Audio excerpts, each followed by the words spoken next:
आनंद मठ। आनंद मठ और ऋषियों की अनमोल धरोहर को संजोएं।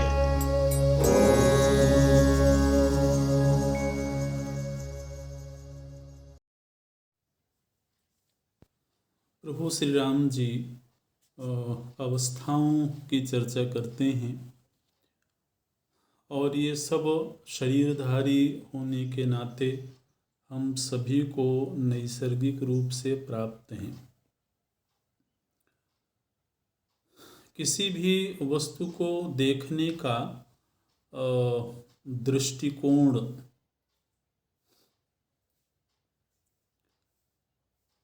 जैसा होता है उसके आधार पर ही निर्णय होते हैं। अगर हम कुछ चीज़ों पर विचार ही नहीं करते हैं, उसको नैसर्गिक मान करके स्वीकार कर लेते हैं, तो फिर जिस तरह के अनुभव से गुजरते हैं वो सभी के साथ में है। लेकिन अगर कोई जीवन के हर अनुभव का विश्लेषण करता हो, जीवन के हर पड़ाव पर विचार करता हो, विवेक करता हो, तो फिर ये विवेक का कर्तव्य है कि वह उसको यथार्थ का बोध करवावे। एक होता है आने वाली परिस्थितियों में जो तात्कालिक अनुकूलता प्रतिकूलता है उसके अनुसार प्रतिक्रिया करना, प्रतिकूलता है तो उसको ठीक करने का प्रयत्न करना, अनुकूलता है तो उसको बनाए रखने के लिए प्रयत्नशील होना। ये एक नैसर्गिक जीवन है जो सभी लोग जी रहे हैं। लेकिन विवेक की मांग ये है, मानव को ही वो विशेष शक्ति प्राप्त है कि वह हर वस्तु, हर उपलब्धि, हर अनुभव की आलोचना कर सके,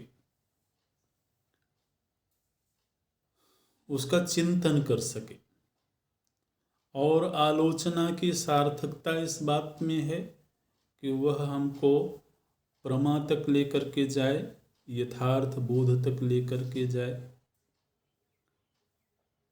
तो अवस्थाओं के संदर्भ में प्रभु जी एक दृष्टिकोण प्रस्तुत करते हैं जो कि बिना विचार के कई बार नहीं ध्यान में आता है। तो बाल्यावस्था की क्या सीमाएं हैं, बाल्यावस्था के क्या दोष हैं, उनकी चर्चा प्रभु जी ने किया।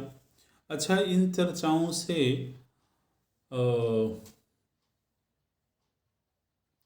तात्कालिक रूप से ऐसा तो नहीं दिखाई देता है कि यदि किसी को ये समझ में आ जाए कि बाल्यावस्था सुखद नहीं है तो वो बाल्यावस्था का त्याग कर दे।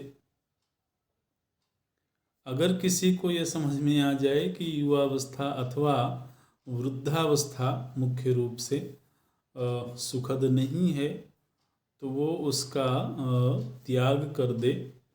ये स्वातंत्र्य तात्कालिक रूप से नहीं दिखाई देता है ना। लेकिन इसके त्याग का जो पारमार्थिक तरीका है, उस तरीके तक पहुंचने के लिए ये विवेक जरूरी है कि हमें इनका किसी न किसी तरीके से त्याग तो करना ही पड़ेगा। मोक्ष उसी को बोलते हैं। मोक्ष माने किसी वस्तु को छोड़ने की इच्छा। अब छोड़ने की इच्छा भी तभी होती है जब वह वस्तु हमको अच्छी ना लगे। तो उसमें क्या उसमें दोष हैं? दोष दृष्टया मुहुर्मुहुः। प्रभु जी ने तो ये बात कही है कि जगत में दोष का दर्शन भी साधना के लिए कभी कभी करना चाहिए। तो बाल्यावस्था में एक सबसे बड़ा जो दोष दिखाई देता है वो तो है शक्ति का अभाव। ज्ञान का भी अभाव है और शक्ति का भी अभाव है।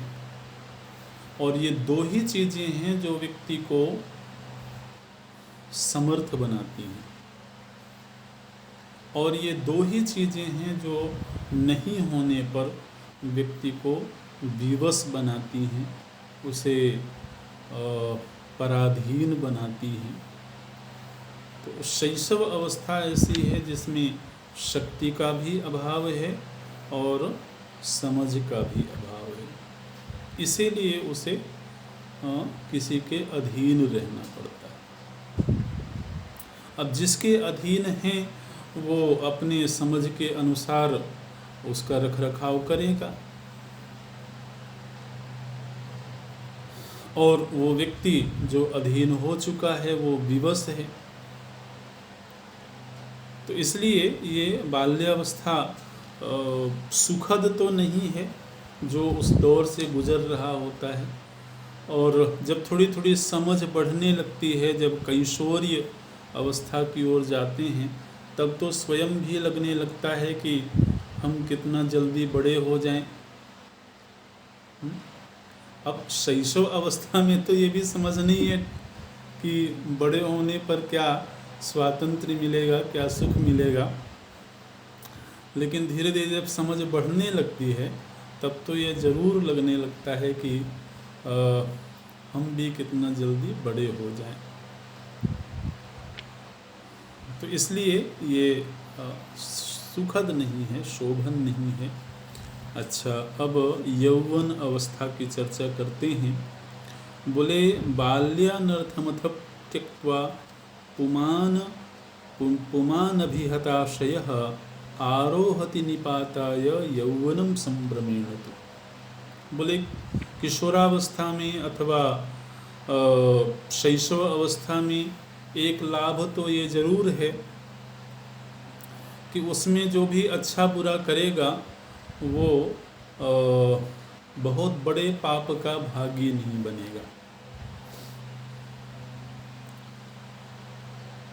पाप कर्मों के संचय के लिए ही बोलते हैं राम जी कि नरकगामी कर्मों का संग्रह करने के लिए ही व्यक्ति को युवावस्था की प्राप्ति होती है। युवावस्था किस लिए मिलती है तो उसका एक प्रयोजन बताने। बोले आरोहति निपाताय यौवनम आरोहति। नरकगामी, नरक में पतित होने के लिए जिन कर्मों को करना है उन्हीं कर्मों को करने के लिए वह जीव युवावस्था में प्रवेश करता है,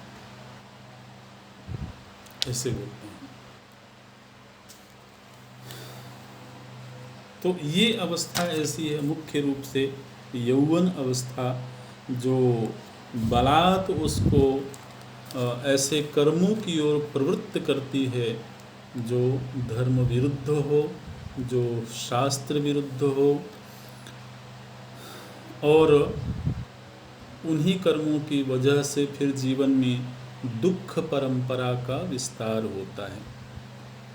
तत्र अनंत विलासस्य लोलस्य स्वस्थचेतसः वृत्तिरनुभवन याति दुखाद दुखांतरम जडः। युवावस्था को प्राप्त व्यक्ति अत्यधिक चंचल चित्त से संपन्न होता है, और वह चंचल चित्त उसके भीतर राग द्वेष को आश्रय देता है, और उन्हीं राग द्वेषों की वजह से वह ऐसे कार्यों में प्रवृत्त होता है जो उसे दुख की ओर ले जाते हैं। काम रूपी पिशाच उसको अपने अधीन कर लेता है। व्यक्ति को एक ऐसा पिशाच निगल जाता है, अपने वश में कर लेता है, जो आरंभ में मोहक लगता है, सुखकर लगता है, और वही जो सुखकर काम रूपी पिशाच है वह इस तरीके से अपनी कैद में ले लेता है कि फिर वह आगे के लिए अनेक ऐसे कर्मों को करता है जो उसके बंधन को और मजबूत करने वाले हैं। वो बंधन सुखद हो या दुखद हो, देखिए बंधन तो बंधन ही है। सुखद हुआ तो भी क्या हुआ, जितने भी सांसारिक रिश्तों में प्रवृत्ति होती है वो सुख सुरक्षा की कामना से ही होती है। और वो जो सुख सुरक्षाएं हैं वो शरीर संबंधी ही हैं, इंद्रिय संबंधी ही हैं। और उन्हीं कामनाओं से प्रेरित होकर के व्यक्ति ममताओं का विस्तार करता है, और वही ममताएं निश्चित रूप से तात्कालिक सुख और सुरक्षा तो प्रदान करती हैं, लेकिन वही दुख और असुरक्षा का कारण भी बनती हैं। तो ये युवावस्था में तृष्णा की अधिकता हो जाती है। तेते दोषा दुरारंभाः तत्र तं तादृशाशयं तद्रूपं प्रतिलुम्पन्ति दुष्टास्तेनैव ये मुने। यह जो यौवन अवस्था है, इसी में स्त्री, जुआ, कलह, तरह तरह के व्यसन, इन सब में पड़ करके व्यक्ति राग, लोभ और दोष, काम, चिंता आदि के वशीभूत हो जाते हैं। और ये दो तरह के एक तरह से प्रेत इसको अपने अधीन कर लेते हैं। एक प्रेत है काममय और दूसरा प्रेत है चिंतामय। चिंता और काम ये दोनों ही युवावस्था में व्यक्ति को अपने वश में करते हैं। नाना रसमयी चित्तवृत्तांत निचयोंभिता भीमा यौवन भूर्येन तीर्णा धीरः स उच्यते। नैसर्गिक रूप से पतन की ओर ले जाने वाली अवस्था प्राप्त होने पर भी यदि कोई व्यक्ति अपने आप को सन्मार्ग पर लगाने में समर्थ हुआ, तो राम जी बोलते हैं कि वही धीर पुरुष है। और ऐसे धीर पुरुषों की बड़ी दुर्लभता है। इसलिए राम जी आगे के कई श्लोकों में ये बात कहते हैं कि यौवनम में न रोचते। जैसे पहले शरीर के संदर्भ में राम जी बार बार ये बात कह रहे थे कि नेष्टम देह गृहम मम, यह जो देह रूपी घर है ये मुझे अभीष्ट नहीं है। इसी तरह से यौवन के लिए इस बात को कई बार दोहराते हैं, कई श्लोकों में इसको बोलते हैं, यौवनम में न रोचते, यौवनम में न रोचते। यौवन अवस्था मुझे रुचिकर नहीं लगती है। अब आप जरा कल्पना करें कि वो कौन सी मनस्थिति होगी जिस मनस्थिति में इस तरह का भाव आएगा। क्योंकि आमतौर पर तो जीवन की सबसे सुखद और मोहक जो अवस्था है वो युवावस्था ही लगती है। तो केवल शारीरिक जीवन जीने पर तो हर व्यक्ति यही कहेगा कि यौवनम में रोचते, यौवन अवस्था मुझे अच्छी लगती है। तो वो कौन सी मनस्थिति होगी, वो चित्त का कौन सा धरातल होगा जिस धरातल में बैठ करके कोई ये बात कह सके कि यौवनम में न रोचते। ऐसा समझ में आता है कि जिस व्यक्ति के भीतर समाहित होने की इच्छा जाग रही हो, जिस व्यक्ति के भीतर समाधिशील होने की, भोगों से विरक्त होने की, सत्य के अनुसंधान की, शास्त्रीय जीवन जीने की, जिसके भीतर प्रबल इच्छा जाग रही हो, उसी को ऐसा लगेगा कि मेरी ये जो इच्छाएं हैं इनको पूरा होने में ये एक ऐसी अवस्था है जो अनेक तरह के प्रतिबंध खड़े कर रही है। आंतरिक रूप से भी और बाह्य रूप से भी। वृद्धावस्था में जाकर के कोई विरक्त हो जाए, सन्यासी हो जाए, तो परिवार और समाज को उतनी परेशानी नहीं है।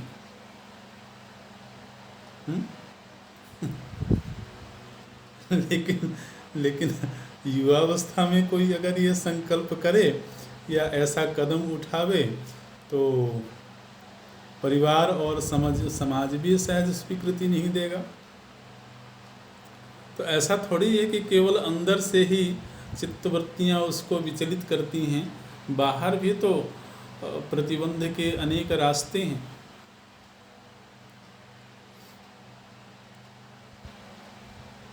तो अब यदि किसी के भीतर इस तरह की वृत्ति आने लगे कि हमको श्रवण मनन निधिध्यासन परायण जीवन जीना है, हमको एक साधक की तरह से जीवन जीना है,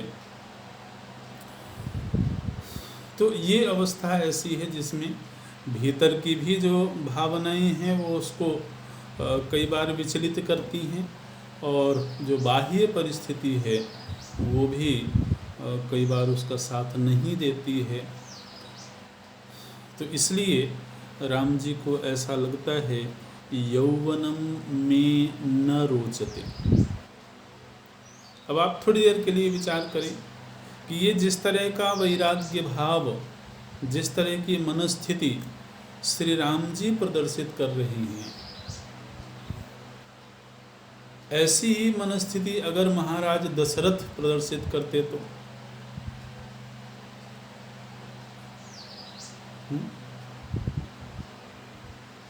तो घर परिवार और गुरुजनों को उसमें कोई ज़्यादा परेशानी नहीं होती। लेकिन चूंकि श्री राम युवावस्था में हैं, तो इसलिए भोगों के प्रति अनिच्छा, भोगों के प्रति वैराग्य और एकाकी होकर के बैठने की इच्छा ये सभी को सहज स्वीकार्य नहीं होती है। तो वो भी कहीं ना कहीं एक तरह की रुकावट ही तो है। अच्छा, तो बोलते हैं कि मधुरम स्वादु तिक्तम च दूषणम दोषभूषणम सुराकल्लोल सदृशम यौवनम मेन रोचते। बोलते हैं कि हे मुनिवर, इस अवस्था में जो षड्रस हैं, खाद्य पदार्थ के जो मधुर तिक्त लवण आदि षड्रस हैं, उनके भोग में चित्तवृत्ति ज़्यादा लगती है, और वही भोग व्यक्ति को कई बार गलत मार्ग पर ले जाते हैं। इसलिए मुझे यह अवस्था अच्छी नहीं लगती है। असत्यम सत्य संकाशम अचिराद विप्रलंबदम स्वप्नांग न संगमम संग समम यौवनम में न रोचते। बोलते हैं कि युवावस्था में ऐसे ऐसे लोभायमान, चित्त को लुभा लेने वाली परिस्थितियां खड़ी होती हैं जो तात्कालिक रूप से तो बड़ी मोहक लगती हैं, लेकिन कालांतर में वो स्वप्न की तरह कहीं कहीं छिप जाती हैं। इसके लिए तात्कालिक मोह में डाल देने वाली जो चित्त वृत्ति है अथवा परिस्थिति है, वह व्यक्ति को अपनी ओर आकृष्ट करती है। इसलिए यह अवस्था मुझे अच्छी नहीं लगती है। इस अवस्था में चित्त शुद्धि को संभालना बड़ा कठिन है। बड़ी सहजता से व्यक्ति असत्य का आश्रय ले लेता है, हिंसा का आश्रय ले लेता है, चौर वृत्ति का आश्रय ले लेता है, और वो जो अवस्था विशेष है वह चित्त को इस तरीके से अपने वश में कर लेती है कि हिंसा, चौर, असत्य, इन सब का आचरण करने में उसको बुरा नहीं लगता है। आपात मात्र रमणम सद्भाव रहितांतरम वेश्या स्त्री संगम प्रख्यम यौवनम में न रोचते। बोलते हैं कि इस अवस्था में शुद्ध चित्त को संभाल के रखना ये बड़ा कठिन होता है। काम, लोभ आदि वृत्तियाँ उसको निरंतर कलुषित करके रखती हैं, इसलिए ये अवस्था मुझे अच्छी नहीं लगती है। यदि कदाचित कुछ समय के लिए विवेक रूपी चंद्रोदय होवे, किसी सज्जन पुरुष का संग प्राप्त करके यदि कुछ समय के लिए प्रज्ञा का उदय हो, विवेक चंद्र का उदय हो, तो वह दीर्घ काल तक स्थिर नहीं रहता है। इसलिए ये अवस्था मुझे अच्छी नहीं लगती है। हृदय में इतना सारा अंधकार व्याप्त हो जाता है। हार्दांधकार कारिण्या भैरवाकारवानपि यौवनाज्ञानयामिन्या बिभेति भगवानपि। यहाँ तक कि राम जी कहते हैं कि इस यौवन अवस्था से भगवान महादेव को भी भय लगता है। इसलिए इस अवस्था विशेष से चित्त कहीं कलुषित न हो जाए, उस कालुष्य से बचाए रखने के लिए भगवान शिव विवेक चंद्र को निरंतर अपने पास रखते हैं। चंद्रदेव, प्रकाशमान चंद्रदेव, मानो कि वो विवेक का प्रतीक हैं। तो विवेक चंद्र को भगवान शिव निरंतर अपने पास ही रखते हैं, धारण करके रखते हैं, ताकि यह यौवन जनित दोष अंधकार चित्त को व्याप्त न कर ले। कांतावियोग जातेन हृदि दुस्पर्श वहनिना यौवने दहाते जंतु तरुर्दावाग्निना यथा। कुछ समय के लिए कांता संग से, प्रेमी अथवा प्रेमिका के संग से सुख की प्राप्ति तो होती है, लेकिन वियोग से उतनी ही मात्रा में शोक और दुख की प्राप्ति भी होती है। इसलिए ये अवस्था बहुत स्पृहणीय नहीं है। चित्त में उदारता का स्थान नहीं रह पाता है। अत्यधिक स्वार्थपरता चित्त को व्याप्त कर लेती है, इसलिए यह अवस्था शोभन नहीं है। स्त्री अथवा पुरुष के शरीर के प्रति जो आकर्षण है, वह आकर्षण उसके चित्त को इस तरह से वशीभूत कर लेता है कि वह परंपरा और शास्त्र विरुद्ध आचरण करने में भी संकोच नहीं करता है। वो व्यक्ति भी एक तरह से विवश है। स्वयं को तो लगता है कि बड़ा सावधान है, लेकिन वह किसी भावना के वशीभूत हो जाता है, विवश हो जाता है, और ऐसे ऐसे आचरण में प्रवृत्त हो जाता है जो ना तो वृद्ध परंपरा उसका आदर करती है और न ही शास्त्र उसका आदर करते हैं। काम लोभ आदि ही नहीं, ये जो अभिमान नाम की चीज़ है, ये अभिमान, क्योंकि यौवन में शक्ति होती है और शक्ति अभिमान को बहुत बढ़ाती है। असल में अभिमान की वृद्धि में ऐसा लगता है कि शक्ति ही मुख्य हेतु दिखाई देता है। शक्तिहीन व्यक्ति किस बात का अभिमान करे? चाहे चाहे वो शारीरिक शक्ति हो, चाहे वो धन शक्ति हो, जन शक्ति हो, ज्ञान शक्ति हो, वही अभिमान की वृद्धि करती है। तो इस यौवन अवस्था में अभिमान रूपी गजराज उसको अपने वश में करता है और वह अभिमानी होकर के अनर्थ का आचरण करने लगता है। जडानां गत संख्यानां कल्लोलानां विलासिनां अनपेक्षित मर्यादो वारिधिर नव यौवनम। यह जो नव यौवन है, यह तुच्छ संकल्पों को जन्म देता है और उन तुच्छ संकल्पों की पूर्ति के लिए वह अपनी शक्ति को नष्ट कर देता है। ये एक ऐसे आंधी के समान है। सर्वेषां गुणसर्गाणां परिरूढ़ रजस्तमाः अपनेतुं स्थितिं दक्षो विषमो यौवनानिलः। यह जो यौवन रूपी आंधी है, यह इतनी जोर से चलती है कि वह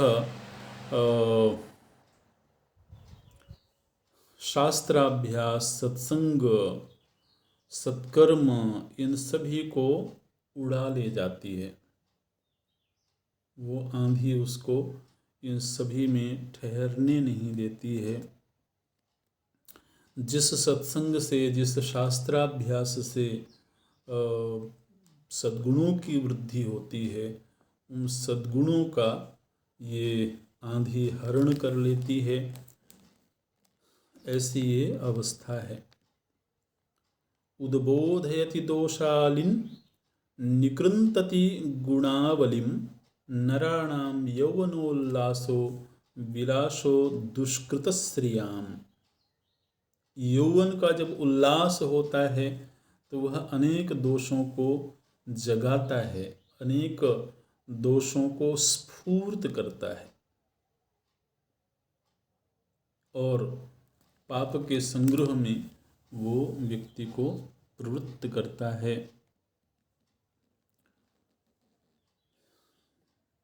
हर्ष मायाति यो मोहात् पुरुषः क्षणभंगिना यौवनेन महामुग्धः स वै नर मृगः स्मृतः। बोले कि वो व्यक्ति मनुष्य होकर के भी पशु सदृश ही है जो यौवन की प्रशंसा करता है, जो यौवन में विलास वृत्ति की प्रशंसा करता है, वह महामूढ़ की तरह से जानना चाहिए। लेकिन इसके विपरीत यौवन अवस्था को प्राप्त होकर के भी पूजनीय कौन है? ऐसा नहीं कि वह पूरी तरह से हर दृष्टिकोण से निंदनीय ही है, बल्कि बोलते हैं ते पूज्याः ते महात्मानः ते एव पुरुषा भुवि। ये सुखेन समुत्तीर्णाः साधो यौवन संकटात्। बोले कि वो लोग पूज्य हैं, वो महात्मा हैं, वो महापुरुष हैं जिन्होंने युवावस्था को प्राप्त हो करके भी दुष्कर्म में प्रवृत्त नहीं हो करके शास्त्र और सज्जन पुरुषों का आश्रय लेकर के अहिंसा, सत्य, अस्तेय, ब्रह्मचर्य आदि का सहारा लेकर के और यौवन के दोषों से मुक्त हो जाते हैं। नैसर्गिक रूप से वह व्यक्ति के चित्त को मथ देगा, व्यक्ति के चित्त को संसार की ओर उन्मुख कर देगा। लेकिन ऐसी स्थिति में भी अगर कोई अपने आप को सन्मार्ग पर लगा करके रख सकता है तो मैं समझता हूँ कि वह पूज्यनीय है। आगे बोलते हैं, बड़ी सुंदर बात कहते हैं। बोले विनय भूषित मार्य जनास्पदम करुणयोज्ज्वलमावलितं गुणैः इह हि दुर्लभ संगस्व यौवनम जगति काननमंबरगम यथा। बोले कि यह यौवन अवस्था भी सुयौवन हो सकता है, सुंदर यौवन अवस्था हो सकती है। कब? जब वह यौवन अवस्था विनय से अलंकृत हो, विनय भूषित।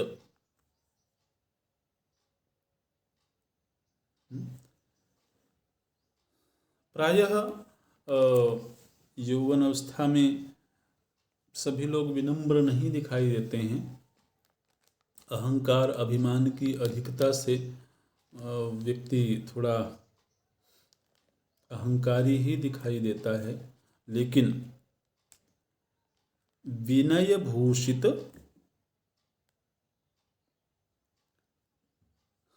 आर्य जनास्पदम, जिस तरह से साधु संतों के आश्रम में शांति का वास होता है, उसी तरह से जिनके व्यक्तित्व में शांति हो। यौवन अवस्था होने पर भी जिनमें विनम्रता है, जिनमें शांति है, करुण योज्ज्वलमावलितं गुणैः, करुणा, शम, दम आदि जो सद्गुण हैं, उन गुणों से युक्त यदि वह अवस्था है तो ऐसी अवस्था वाला यौवन बड़ा दुर्लभ है। युवा भी हो, विनम्र भी हो, शांत भी हो, शमदम आदि गुणों से संपन्न भी हो। ऐसा यौवन दुनिया में बड़ा दुर्लभ है। इह ही दुर्लभमंगसु यौवनम, और दुर्लभ है लेकिन असंभव नहीं है। अगर किसी में ये चीज़ें दिखती हों तो हम समझते हैं कि वह बहुत सुंदर यौवन अवस्था है। अच्छा, तो ये यौवन अवस्था के दोषों और किंचित गुणों की चर्चा करके यौवन के ही प्रसंग में स्त्री की निंदा करते हैं।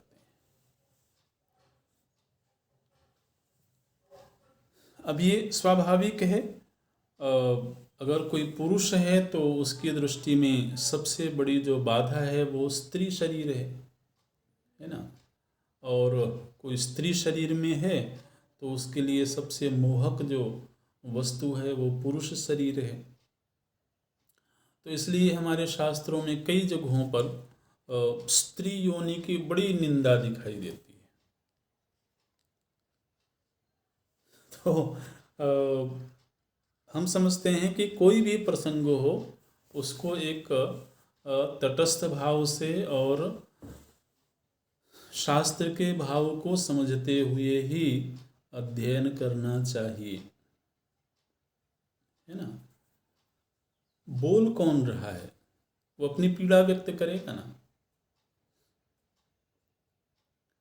तो बोलने वाला अगर युवक है तो वो ये महसूस करेगा कि उसके चित्त वृत्ति को युवती का शरीर ज़्यादा आकृष्ट करता है, उसको विचलित करता है, चंचल करता है, तो इसलिए वो उसे दोष रूप दिखाई देगा। इसी तरह से अगर कोई युवती है, साधिका है, तो उसके लिए पुरुष का शरीर है। तो यहाँ पर स्त्री शरीर की निंदा करते हैं प्रभु श्री राम जी। बोले कि उसके जो शरीर हैं, शरीर के जो अंग प्रत्यंग हैं, उनमें ऐसी कौन सी शोभनता है, ऐसा कौन सा सौंदर्य है, ऐसा कौन सा कल्याणप्रद वस्तु है जिसको लेकर के चित्त उसकी ओर आकृष्ट होता है। बोले कि त्वंग मांस रक्तवास्पाम्बु पृथक कृत्वा विलोचनम समालोकय रम्यम चेत किमुधा परिमुह्यसि। लोग कहते हैं कि युवती के जो नेत्र हैं उनमें बड़ा आकर्षण है, वो व्यक्ति को पूरी तरीके से अपनी ओर आकृष्ट कर लेते हैं, युवक को बड़े सुखद मालूम पड़ते हैं। राम जी कहते हैं कि जरा थोड़ा वो जो नेत्र हैं, उस नेत्र में से चर्म को जरा अलग कर दो, मांस को जरा अलग कर दो, और आंसुओं को अलग कर दो, माने जल तत्व को अलग कर दो, और फिर वो जिन जिन चीज़ों से बने हुए वो नेत्र हैं उनको पृथक कर करके और हमको बताओ कि उनमें वो कौन सी चीज़ है जो मंगलमयी है, जो कल्याणप्रद है। त्वं मांस रक्त व स्पाम्बु पृथक कृत्वा विलोचनम, नेत्र से इन सब धातुओं को पृथक करो और समालोके रम्यम चेत, फिर उनको देखो और बताओ कि क्या रक्त में रमणीयता है, क्या मांस में रमणीयता है, क्या चर्म में रमणीयता है, तो फिर किस लिए मोहित हुए पड़े हैं। इसी तरीके से शरीर के अन्य अंगों के विषय में भी विचार करना चाहिए। एक बात राम जी ने कहा कि देखो, अब देखिए ये वैराग्य वृत्ति के लिए ये बातें कही जाती हैं। बोले कि जिन धातुओं से किसी हेय पशु पक्षी आदि का शरीर बना होता है, उन्हीं धातुओं से तो स्त्री का भी शरीर बना हुआ है अथवा पुरुष का भी शरीर बना हुआ है। जिन रक्त मांस मज्जा अस्थि आदि से राम जी ने तो बोल दिया कि जैसे कौवे का शरीर बना हुआ है, गधे का शरीर बना हुआ है, गर्दभ का शरीर बना हुआ है, तो उन्हीं सब धातुओं से तो स्त्री पुरुष का शरीर बना हुआ है। तो गधे को देख करके तो कोई इस तरीके से आकर्षण नहीं होता है। तो फिर स्त्री शरीर को देख करके इतनी आसक्ति क्यों होनी चाहिए, ये बोलते हैं। ये केवल मूढ़ता ही इसमें हेतु है और कोई हेतु नहीं दिखाई देता है।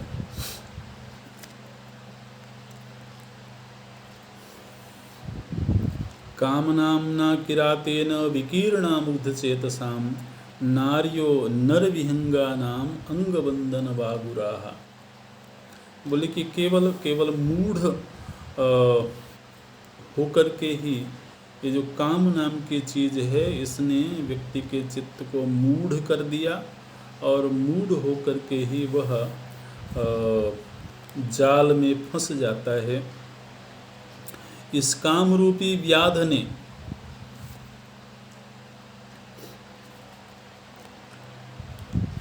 मनुष्य की बुद्धि रूपी पक्षी को फंसाने के लिए स्त्री शरीर को जाल के रूप में फैला दिया है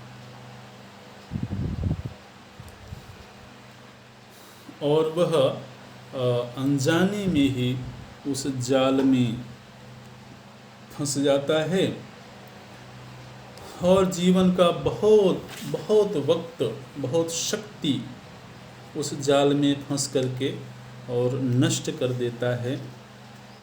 ये बोलते हैं भूत पंचक संघट्ट संस्थानम ललनाभिधम रसादभि पतत्वेतत् कथम नाम धियान्वितः।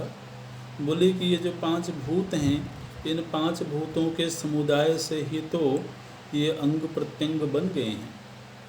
कोई भी विवेकशील व्यक्ति, विचारशील व्यक्ति उनमें इस तरह से आकृष्ट तो नहीं होगा।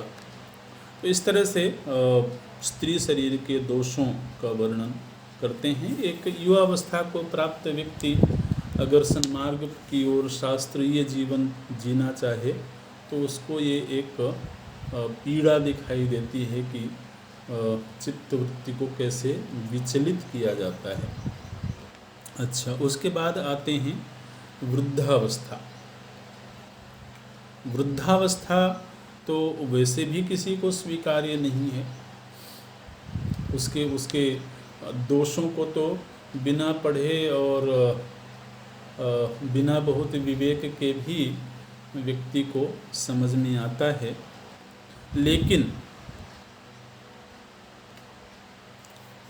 कभी कभी किसी को वृद्धावस्था में भी शोभनता दिखाई देती है। क्या शोभनता दिखाई देती है? कि उस अवस्था में व्यक्ति प्रायः अपने कर्तव्यों से मुक्त हो चुका होगा, चिंताओं से मुक्त हो चुका होगा, उसके साथ संभाल करने वाले दूसरे लोग उसके जीवन में आ चुके होंगे। तो उसे अब जिस तरह से युवावस्था में निरंतर धनार्जन की चिंता करना है, अपने कर्तव्य पूर्ति की चिंता करना है, तो उन सब चिंताओं से वह मुक्त हो जाता है, समृद्ध संपन्न भी हो जाता है। तो इसलिए उस अवस्था में व्यक्ति थोड़ा सुखद जीवन जी पाता है। इसलिए किसी किसी को ऐसा लगता है कि बाल्यावस्था और युवावस्था की अपेक्षा वृद्धावस्था ज़्यादा निश्चिंतता की अवस्था है, सुखद अवस्था है। तो राम जी बोलते हैं कि ऐसा नहीं है। हो सकता है कि वह कुछ समय के लिए कर्तव्यों से मुक्त हो गया हो, लेकिन तृष्णा से मुक्त हो गया हो ऐसा बहुत कम ही लोग दिखाई देते हैं।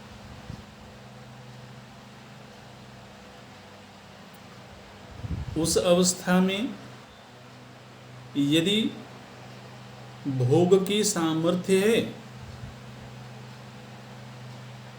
तो इच्छित वस्तु का मिलना मुश्किल है, क्योंकि फिर से किसी की अधीनता हो गई। और यदि इच्छित वस्तु की प्राप्ति सुलभ हो तो भोग सामर्थ्य का शिथिलीकरण हो गया। लेकिन भोग्य वस्तु और भोग साधन इनके क्षीण हो जाने पर भी तृष्णा का क्षय तो होता हुआ नहीं दिखाई देता है। तृष्णा उसको फिर दीन बना देती है, ऐसे बोलते हैं। बाल्यावस्था में दैन्य का स्वरूप अलग है, वृद्धावस्था में दैन्य का स्वरूप अलग है। और जैसे जैसे शक्ति का ह्रास होता जाता है वैसे वैसे व्यक्ति दीन होता जाता है। देखिए, बाल्यावस्था में दैन्य है, शैशव अवस्था में दैन्य है, लेकिन वो दीन है इस बात की बहुत ज़्यादा समझ भी नहीं है, क्योंकि अहम बहुत प्रबल नहीं हुआ है। वृद्धावस्था में क्या परेशानी है कि अहम तो प्रबल हो गया। युवावस्था में व्यक्ति किसी के सामने झुका नहीं, किसी के सामने वो दीन नहीं हुआ, तो वो जो अदैन्य की स्थिति है, वो जो सामर्थ्यवान होने की स्थिति है, उसके संस्कार तो गहरे हो चुके हैं। इसलिए अभिमान तो बढ़ चुका है, लेकिन शक्ति का जैसे जैसे ह्रास होता है वह व्यक्ति अपने आप को विवश पाता है। तो ऐन्द्रियक और शारीरिक विवशता और अहंकार की अधिकता, ये उसको कहीं ज़्यादा पीड़ादायक मालूम पड़ता है। जिसको हमने पैदा किया, जिसको हमने पाला पोसा, जिसको हमने संरक्षण दिया, वो आज हमारे सामने ऐसी बात करता है। अब ये बात क्यों पीड़ा दे रही है? क्योंकि भीतर एक अहम बैठा हुआ है, एक जो वर्चस्व हमने कायम किया हुआ था, वो उस व्यक्ति को तकलीफ देता है। इसलिए निरहंकार होकर के ही हम समझते हैं कि ये जीवन थोड़ा सुखद हो सकता है। और शारीरिक दृष्टि से देखा जाए तो शरीर जैसे जैसे जर्जर होता जाता है, तो वह किसी के लिए भी अभीष्ट तो नहीं ही होता है। मरणस्य मुने राज्ञो जराधल धवल चामरा आगच्छतो ग्रे निर्याति स्वाधिव्याधि पताकिनी। तो जो मृत्यु है वह अनेक तरह के रूप धारण करके उसके पास आती है, संकेत देती है, चाहे वो बालों का पलित हो जाना हो, चाहे वो अंगों का गलित हो जाना हो, तो वो उसको और फिर चिंता से भरते चले जाते हैं। न जिताहा शत्रुभिः संख्ये प्रविष्टा ये द्रिकोटरे ते जराजीर्ण राक्षस्या पश्याशु विजिताम्ने। आप देखिए, दुनिया में बड़े से बड़े बलशाली लोग, बड़े से बड़े समर्थ लोग, विद्वान लोग इस अवस्था के आगोश में आकर के विवश हो जाते हैं। ये जो युवावस्था में मल्ल युद्ध करने वाले लोग होते हैं, शरीर के बल पर अभिमान को बढ़ाने वाले लोग होते हैं, वही शरीर के जो क्या बोलें मसल्स हैं, वो उनको ऐसी पीड़ा देने लगते हैं कि उसको गुजारना मुश्किल हो जाता है। इसलिए ये जो रेसलर्स होते हैं, ये जो इस तरह के कार्यों में प्रवृत्त होते हैं, उनकी वृद्धावस्था बड़ी पीड़ादायक होती है। तो इसलिए चाहे वो शारीरिक उपलब्धि हो, चाहे वो बौद्धिक उपलब्धि हो, एक ऐसी अवस्था आती है जब व्यक्ति को कहीं न कहीं विवश तो बना ही देती है। इसलिए यह अवस्था भी किसी तरह से स्पृहणीय नहीं हो सकती है, अभीष्ट नहीं हो सकती है, ये प्रभु श्री राम जी बोलते हैं।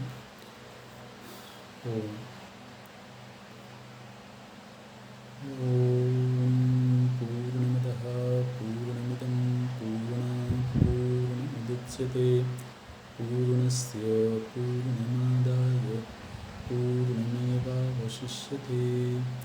ओम शांति शांति शांति। हरि ओम श्री गुरुभ्यो नमः। हरि ओम।